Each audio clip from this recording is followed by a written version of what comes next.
नमस्कार। क्या डाइवोर्स तलाक रद्द भी हो सकता है? और क्या डाइवोर्स इस हालात में भी रद्द हो सकता है कि पति की मौत होगी? और अगर डाइवोर्स रद्द हो गया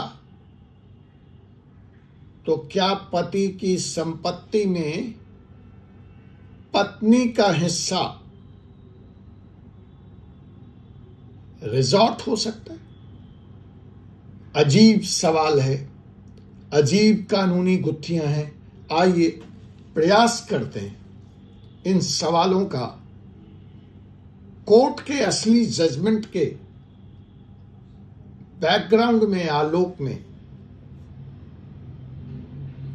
समझने का।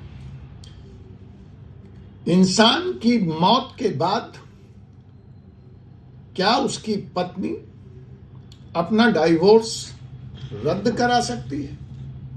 और अगर डाइवोर्स रद्द हो जाए तो प्रॉपर्टी में क्या उसकी पत्नी, जिसका तलाक हो चुका था, वापस हिस्सा मांग सकती है? जी हां, इन्हीं सवालों का जवाब लेकर आज के यहां इस फोर्स सुप्रीम लॉ पार्टनर के कानूनी एपिसोड में मैं doctor Ajay Kumar Pande, advocate, Supreme Court of India, आपके बीच में उपस्थित हूं। सोचिए इस सिचुएशन के बारे में। एक महिला का तलाक हो चुका है, कोर्ट ने पूरी डिग्री पास कर दी है और कुछ साल के बाद उसके पति की मौत हो जाती है। अब कानून की नजर में, कायदे से देखा जाए तो वो महिला उस डिग्री के बाद उस इंसान की जिसकी मौत हो चुकी है, न तो पति पत्नी रही क्योंकि वो तलाक हो चुका था, डिग्री पास हो चुकी है, और ना ही वह अपने को उसकी विधवा कह सकती है। कायदे से, लॉजिक की बात की जाए तो सच तो यही, लेकिन गुजरात हाई कोर्ट इस बारे में कुछ और ही कह रहा है। उसका एक ताजा तरीन फैसला आया है और उसने उस फैसले में उस डाइवोर्स को रद्द कर दिया है। वो महिला दोबारा से विधवा मान ली गई और पति के संपत्ति में उसके प्रॉपर्टी राइट्स और इनहेरिटेंस राइट दोनों को कोर्ट ने स्वीकार कर लिया। आज का यही सवाल है और महत्वपूर्ण मुद्दा है कि क्या मौत के बाद डाइवोर्स क्वैश हो सकता है? अगर आप या आपके किसी जान पहचान वाले के साथ प्रॉपर्टी का केस चल रहा है, मैट्रिमोनियल केस चल रहा है, तो जरूरत है कि आज के आप हमारे इस वीडियो को अंत तक देखिए। इस चैनल पर हम आपको सिंपल भाषा में, बिना किसी लाग लपेट के, भारी भरकम लीगल जार्गन के समझाते हैं आपको आपका कानूनी हक। तो अगर आप हमारे इस चैनल पर नए हैं तो सब्सक्राइब जरूर कर लीजिए, क्योंकि ऐसी लीगल अवेयरनेस, ऐसे लीगल राइट्स से जुड़े विषय पर कवरेज सिर्फ यही मिलती है। और हां, इस वीडियो के अंत में मैं आपको बताऊंगा कि अगर आपके पास भी कोई ऐसा सवाल है तो आप उसे शेयर कर सकते हैं, आप उसे मुझे बता सकते हैं और मैं उसका जवाब देने का पूरा प्रयास करूंगा। तो आइए चलते हैं आज के अपने इस स्पेशल एपिसोड के इस स्पेशल केस को समझते हैं, एकदम किसी फिल्मी स्टोरी की तरह। यह बात है सन 1976 की, यानी बरसों पुराना मामला।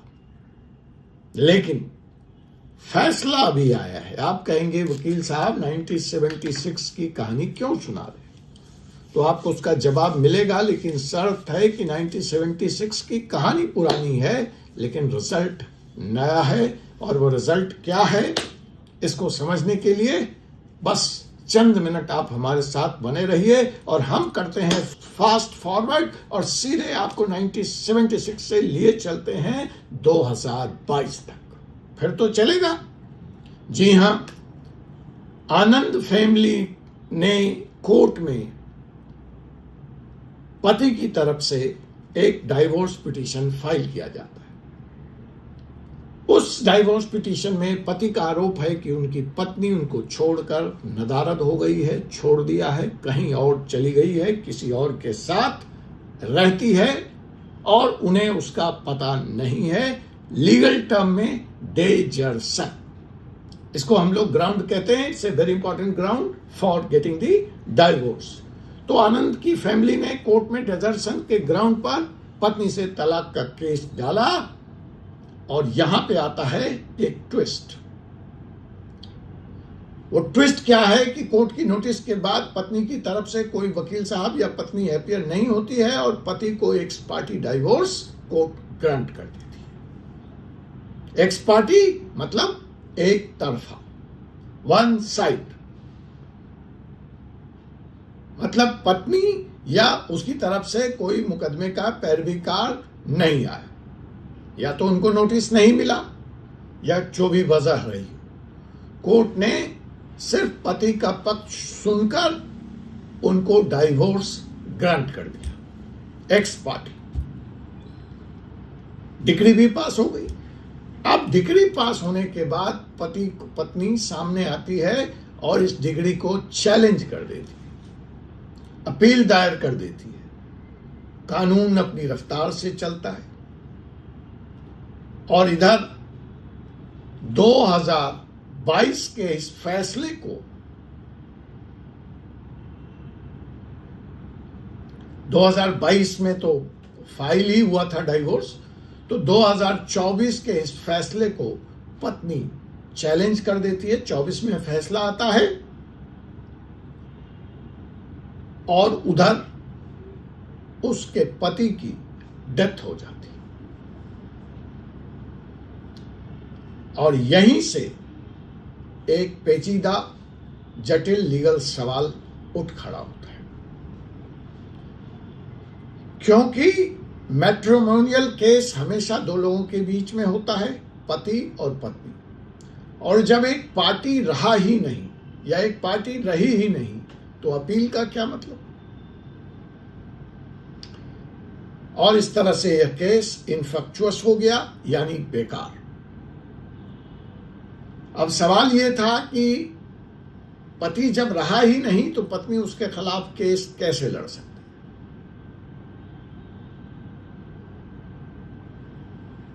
और यही वह सवाल है जिस पर यह पूरा केस टिका है कि जब पति रहा ही नहीं तो पत्नी केस कैसे लड़ सकती है। और यहीं से सवाल निकला, तो इस हालत में क्या वो डाइवोर्स क्वैश हो जाएगा।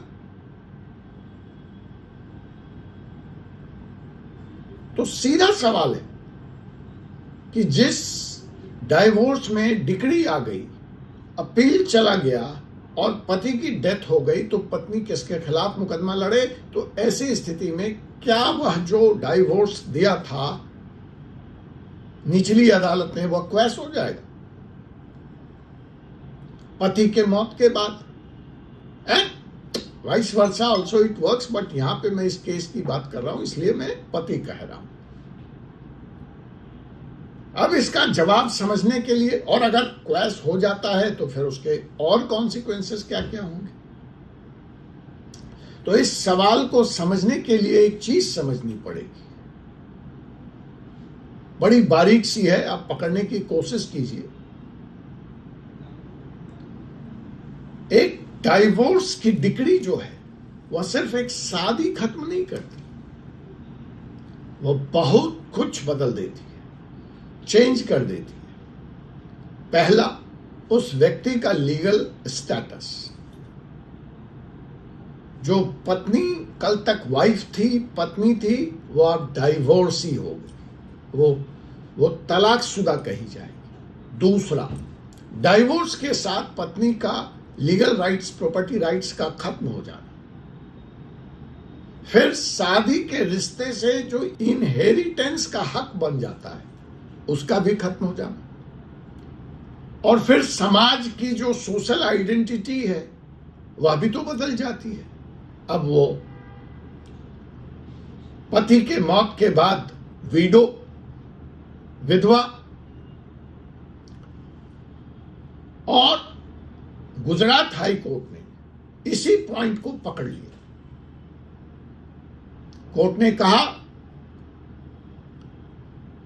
मैं उसमें नहीं जाता, उस लीगल जार्गन में नहीं जाता हूं, मैं सिंपल टर्म्स में आपको बताता हूं कि कोर्ट ने कहा कि डिक्री के बाद हस्बैंड और वाइफ का लीगल स्टेटस बदल जाता है, जो डायरेक्टली प्रॉपर्टी राइट्स और सोशल स्टैंडिंग को इफेक्ट करता है। इसका मतलब कि जब इतनी बड़ी चीजें, इनहेरिटेंस, प्रॉपर्टी, विडो का स्टेटस, ये सब के सब दांव पे लगा हो, तो किस तरह से सिर्फ हस्बैंड के डेथ के बाद उस केस को इनफेक्चुअस करार कर खत्म किया जा सकता है। It is just not about divorce, it is about so many other things. और ऐसी हालत में, because it's assumed so many things, तो पत्नी का यह हक हो जाता है कि वह उस डिग्री को चैलेंज करे। और जैसे ही बात उस डिग्री को चैलेंज करने की आती है तो सामने एक आदमी चाहिए, तो सामने आदमी नहीं है। लेकिन उसके डेथ के बाद जिस आदमी के खिलाफ मुझे अपील में आना है वो नहीं रहा, वो तो चला गया। लेकिन उस डिग्री का असर, चूंकि मैं जिंदा हूं, मेरे ऊपर बहुत ज्यादा हो रहा है। तो ऐसी हालात में मुझे मुकदमा न लड़ने दिया जाए, मेरे केस को खत्म कर दिया जाए, ये कहां का न्याय? और ऐसे सवाल पूछकर गुजरात हाई कोर्ट इस केस में खुद ही जवाब देता है कि हां, कुछ सिचुएशन में डाइवोर्स डिक्री डेथ के बाद भी चैलेंज हो सकती है। जब विडो का राइट्स और प्रॉपर्टी राइट्स जिस केस में डायरेक्टली इन्वॉल्व हो, वहां नोट कर लीजिए, डेथ के बाद डाइवोर्स की डिक्री पति के न होते हुए भी चैलेंज की जा सकती, because it involves her property right, her social status, widow status, her inheritance right. और इन बातों को कहते हुए हाई कोर्ट एक फैसला देता है, और उस फैसले का जो असली ट्विस्ट है, अब हम आपको सीधे वहां लिए चलते हैं। हाई कोर्ट ने मेरिट पर इस केस को देखा, यानी असली सबूतों के आधार पर, और पाया कि डेजर्शन का जो आरोप, डेजर्शन का जो ग्राउंड था जिस पर यह डाइवोर्स लिया गया था, उसके लिए उस केस में पर्याप्त सबूत नहीं थे, एविडेंस इनसफिशिएंट थे। और जब ऐसा प्रमाणित कर दिया गया कोर्ट के सामने कि द ग्राउंड, उसके लिए जो एविडेंस लिया गया वो सही नहीं थे, वो पर्याप्त नहीं थे, तो कोर्ट ने 2022 की डाइवोर्स डिक्री को सेट असाइड कर दिया, अर्थात क्वैश कर दिया। इसका प्रैक्टिकल मतलब हुआ कि there marriage never ended legally. कानून की नजर में वह शादी कभी वैलिड तरीके से टूटी ही नहीं थी, यानी वो महिला उस आदमी की लीगली विडो मानी गई, और इसी के साथ उसके इनहेरिटेंस राइट्स और प्रॉपर्टी राइट्स भी वापस मान लिए गए, रिजॉर्ट कर दिए गए, और वापस मिल गए। इस एक्स पार्टी डाइवोर्स, जो शायद उसकी आवाज सुने बिना ही कर दिया गया था, कोर्ट ने उसे पलट दिया और उसे उसका हक लौटा दिया। यह फैसला दिखाता है कि हमारा लीगल सिस्टम सिर्फ फैक्ट के साथ नहीं चलता, वह उसके इर्द गिर्द की सच्चाइयों को, ग्राउंड रियलिटीज को भी मद्देनजर रखकर लॉ के बियॉन्ड जाकर फैसला देता है और दे सकता है। और इस तरह से हमारा यह लीगल सिस्टम कितना पावरफुल बन जाता है। आप सोच रहे होंगे कि देखिए मेरे साथ तो ऐसा कुछ है नहीं, फिर मुझे इस वीडियो से क्या लेना देना, मुझे इस कहानी से क्या लेना देना। तो रुक जाइए, इस केस में 3 बड़ी सीख है। आपका केस ऐसा ना हो, आपके साथ ऐसा ना हो, अच्छी बात है, लेकिन फिर भी इस केस में आपके लिए 3 बड़ी सीख है और ये तीनों बड़ी सीख आपके बड़े काम की है। पहला, एक्स पार्टी ऑर्डर को हल्के में मत लीजिए। अगर आपके अगेंस्ट कोई ऑर्डर हो गया है क्योंकि आप कोर्ट नहीं पहुंचे थे, तो सारे के सारे रास्ते बंद नहीं हैं। चैलेंज करने का ऑप्शन आपका खुला है।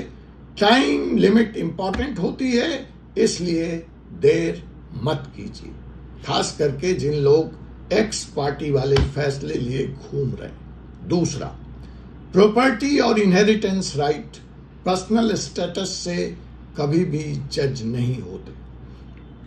डाइवोर्स, मैरिज, सक्सेशन, यह सब आपस में कनेक्टेड हैं। एक डिसीजन से दूसरा डिसीजन अफेक्ट होगा ही और होता ही है। अंतिम और तीसरा, हर केस अपने फैक्ट्स पे डिसाइड होता है। मैं आपको एक जरूरी बात बता दूं, कुछ दूसरे केसेस में केट्स ने उल्टा भी कहा है, लेकिन मैंने पहले ही कहा कि हर केस के फैक्ट्स अलग होते हैं। एक्स पार्टी डाइवोर्स हस्बैंड की डेथ के बाद सेट असाइड नहीं हो सकते, ऐसे भी जजमेंट हैं, ये ध्यान रखिएगा। दैट्स व्हाई आई से एवरी केस इज डिफरेंट। मतलब रिजल्ट पूरी तरह आपके फैक्ट्स, एविडेंस और टाइमिंग पर डिपेंड करता है। इसके लिए किसी एक वीडियो को देखकर किसी जजमेंट पर पहुंचने की कोशिश मत कीजिएगा। किसी एक वीडियो को देखकर किसी फाइनल कंक्लूजन पर पहुंचने की कोशिश मत कीजिएगा। और यही वह पॉइंट है जहां आपके काम आता है एक क्वालिफाइड लॉयर, एक personal consultation with your own facts, with your own lawyer, क्योंकि हर केस के फैक्ट्स यूनिक होते हैं।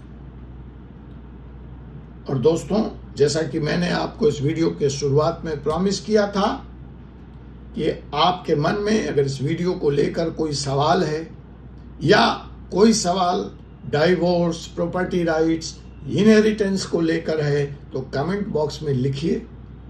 मैं आने वाले वीडियो में उसका जवाब देने का, उसका समाधान देने का भरपूर प्रयास करूंगा। जनरल अवेयरनेस फ्री है, कानून को समझिए, जानिए, जागरूक बनिए, अपने राइट से परिचित हुए। अगर आपको लगता है कि आपको अपने केस में किसी पर्सनल गाइडेंस की जरूरत है, तो किसी अच्छे वकील से संपर्क कीजिए।